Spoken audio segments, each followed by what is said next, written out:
I shared with us a revelation, I don't know which of the days, that the Bible says when a spirit leaves a man, remember, a spirit does not leave a man on his own. It is casted. Is that true? Out of that person.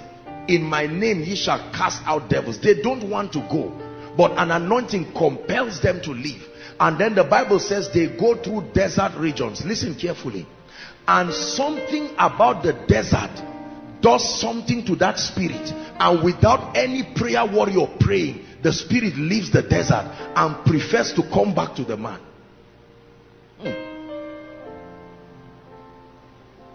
The desert. That something can happen in a desert. No prayer meeting going on, no fasting going on. A spirit can be so uncomfortable in the desert, and it will rather return back to the man.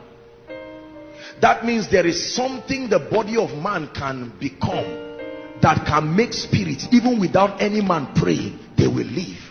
And that mystery you see in the desert is what the Bible calls the mystery of fire. This fire you see is a mystery. There is something about the heat of the desert physically that does something to spirits, and they prefer. That's why when Jesus casted them, they entered the swine straight into the water. Straight into the water. And the people drove him and said, leave this place. When a spirit leaves a man, there is something about the habitation of a mortal man that is conducive for a spirit. And the moment it leaves it, it goes through desert regions, and something happens not compatible to their design, and he says, I have to leave this area of hostility. So the Bible says he maketh his angels winds and his ministers flames of fire. That when a man becomes a flame of fire, no spirit, no charm, no cause, by themselves, you will have a dream and watch certain things leave you.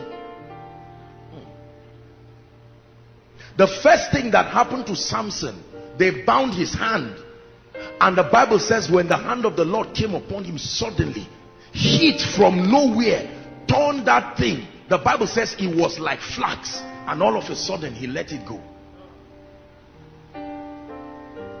Are we together? We must be deeply passionate about spiritual knowledge, not useless knowledge. There are all kinds of knowledge on earth. Occultism can give you knowledge about the spirit realm. That's why Jesus said, I am the door, the authorized system for routing this knowledge. You can read all kinds of books online, and that's why we have to be careful, especially for we young people, because in our appetite to chase knowledge, we have found ourselves dabbling into occultic. There are books that Moses wrote, but those books are occultic books. Your real Moses, he wrote those books before he encountered God. He wrote them as a very good student who was trained in Egypt. Today they use those books for occultism. He teaches you geometry, how to align yourself to certain angles on the earth that will make you be in touch with the constellations. Moses taught it. So when we talk of knowledge, we are not just talking of a random pursuit of anything that is spiritual.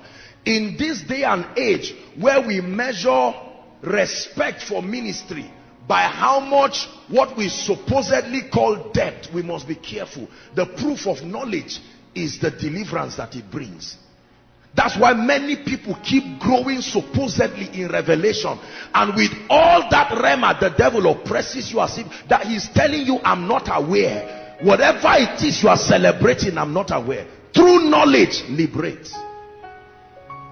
We pride ourselves with useless knowledge that is incapable of standing the test of time and bringing the victory that we desire.